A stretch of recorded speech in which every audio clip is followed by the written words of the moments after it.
So you just started playing DBD and you loaded into Hawkins. Everything looks the same and skull merchants with no terror radius are doing whippets around the corner and you don't know where to go or how to loop here. No worries, let's go ahead and take a tour of a state no one wants to go to, Indiana. Keep in mind that a lot of the loops that I'm about to describe do not work if you are against Huntress, Trickster, or anyone else with some ranged hits. With them, you just have to duck and weave and abuse the walls to break line of sight. Also, I'm the unhooker, healer, and part-time gen jockey in my Deenoh is the one who taught me how to loop, so if you want to go directly to the source, go see your grandma Dean. Also, wish her a happy belated birthday. So first off, let's go upstairs. This is where you go to take your last stand and give the killer one final bag before they chuck you to the ground like Mick Foley off a steel cage at King of the Ring in '98. There is one generator up here and should be one of the last ones done. Essentially, when you take the chase upstairs and bite it in one of the middle rooms behind a table, you are safely away from other survivors since there is only one gen up there, and the killer now has to navigate around the table,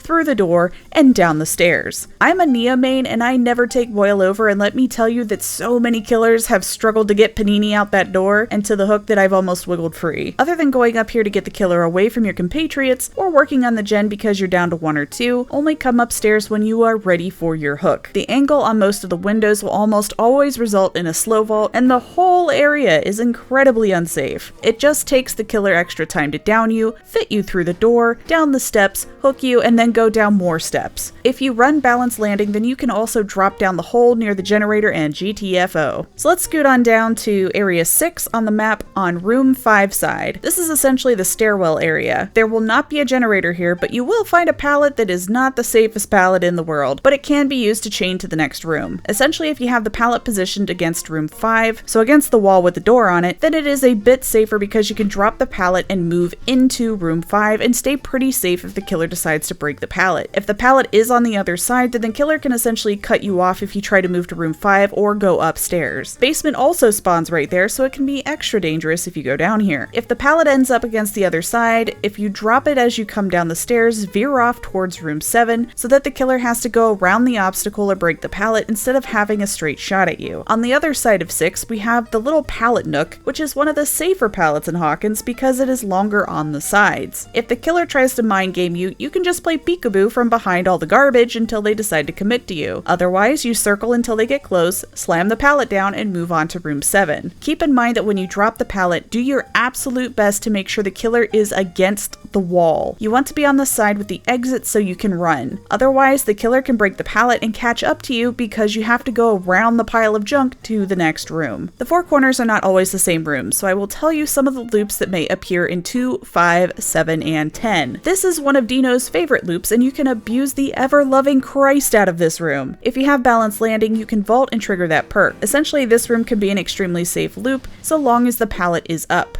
Otherwise, unless you've got balance, then this is essentially another place for you to go get downed and make the killer put in work to get you to a hook. Essentially, when you come to this room, make your way up the stairs to the vault. If you're healthy, then you can mind game the bejesus out of them. Essentially, if you force the killer to commit to hitting you, then you vault and make a break for it while the killer is doing their wipe animation, and then they have to either vault or backtrack to catch up to you. If you're playing it safe or you're just injured, then the killer will need to at least get to the barrel before you consider vaulting. If you don't, then the killer is going to Uno reverse down the stairs and force you to drop that pallet. If you wait until they are past the barrels, then when you drop, head through the pallet but don't drop it. The killer will either backtrack down the stairs or vault after you. You can then either leave the room and move on to another loop and circle back, or you can play a nice game of footsie and drop that pallet when you absolutely need to. If the killer doesn't break it, then you can just continue looping this room by using that vault point and pallet. There is a room very similar to this where there are no barrels, and you essentially just camp that vault and force the killer to commit and keep circling through the room and saving the pallet for when you really need it. If you don't get these nice rooms with stairs, then there will be rooms with pallets that are generally going to be a mix between safe and unsafe pallets. Again, you want to make sure that when you drop the pallet, you are on the side with an exit or near your next loop. Try to keep the killer on the long side of any obstacles so they can't just have a 50-50 shot of hitting you. On to the mid section. First off, if you come into this room and the tube hole is open, then never take the vault directly next to it. Unless the killer is operating with a skull full of walnuts or it's Michael on leg day, they'll just drop down the tube and bonk you while you're staggered from your vault. On the opposite side is a glorious vault that you can essentially run up the stairs and abuse because the killer has to vault after you or retreat back down the stairs. Running balanced landing will get you a lot of mileage on this map. You can also attempt to gain distance by running off the ramp at the stairs. Killer and survivor fall at different rates, so the killer may overshoot trying to land on you. As far as the pallet, it's actually a little safer on the round side since it's a longer loop, and you can drop it on the killer's head a little easier since it's harder to see around the corner. You do want to make sure that whichever side you end up on has an exit door. Here, Deenoh dropped the pallet, but the exit door was closed, leaving her in a more vulnerable position. The big side rooms, which are labeled 3, 4, 8, and 9, are not always consistent with which rooms you will get, so we'll check out the rooms that might pop up and suggestions on how to loop there more efficiently. There is a room where there are stairs leading up to another vault and a tube. At the base of this is a pallet. For killers that are tall enough, you can angle your camera and see the killer's head over the top of the equipment there. There is a very, very thin spot where you can peer through, but if you're flailing around like a Muppet, it's probably not going to help much. Remember to try and drop the pallet so that you have your exit on your side, whether that be a door or heading back up the stairs to use balanced landing. Keep in mind that vaulting here can be rough with that tube since the killer can just drop down and scooch over to bonk you while you're staggered if you aren't running balanced. There is a pallet that you can try to get to from the vault, but only if you've got the distance. This particular pallet is only safe on one side. That side is much longer and you can see them pretty clearly. More practice killers will take the short side so they can get the 50-50 shot at hitting you if you vault. The important thing in this room is to extend your loops by using the stairs and swinging back over to the pallets to keep your distance. There is another equipment room that might pop up.